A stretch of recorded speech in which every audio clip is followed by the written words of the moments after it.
माननीय Shri Raghav Chadha, need for judicial reforms in the country. Sir, हम भारत के लोग अदालत को न्याय का मंदिर कहते हैं। आम आदमी जब इस अदालत की चौखट पे जाता है तो उसे विश्वास होता है कि न्याय जरूर मिलेगा। जैसे ऊपर वाले के दरबार में देर है अंधेर नहीं, ऐसे ही ये माना जाता है कि समय भले लग जाए लेकिन अन्याय नहीं होगा। और समय समय पर जुडिशरी ने अपने इस भरोसे को, विश्वास को और मजबूत भी किया है। लेकिन हाल ही में घटी कुछ घटनाओं के चलते देश चिंतित है और फोकस जुडिशियल रिफॉर्म्स पर है। जैसे इस देश में इलेक्टोरल रिफॉर्म्स हुए, पुलिस रिफॉर्म्स हुए, एजुकेशन हेल्थ केयर में रिफॉर्म्स हुए, वैसे ही जुडिशियल रिफॉर्म्स होने की आवश्यकता है। लेकिन ऐसे रिफॉर्म्स जो जुडिशियल इंडिपेंडेंस को मजबूत करें और जुडिशियल करप्शन को समाप्त करें। इस विषय में दो महत्वपूर्ण मुद्दे उठाना चाहूंगा, अपॉइंटमेंट ऑफ जजेस से लेकर रिटायरमेंट ऑफ जजेस तक। सर, जहां तक अपॉइंटमेंट ऑफ जजेस की बात है, समय समय पर कोलिजियम सिस्टम की शॉर्टकमिंग्स यानी कि खामियां लॉ कमीशन की रिपोर्ट्स, लीगल ल्यूमिनरीज के बयानों के माध्यम से सामने आई और शायद इसी के चलते एनजेएसी जैसे कानून को लाने की जरूरत भी पड़ी।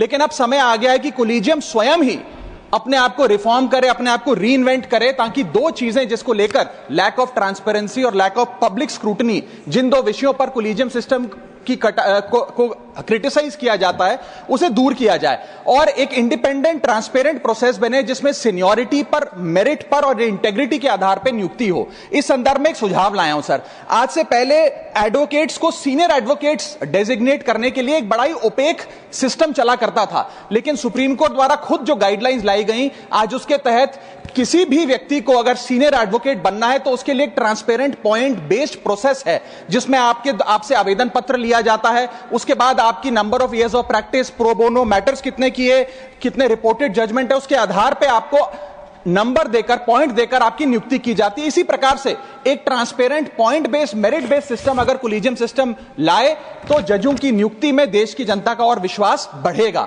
और दूसरा विषय है सर, रिटायरमेंट ऑफ जजेस से संबंधी।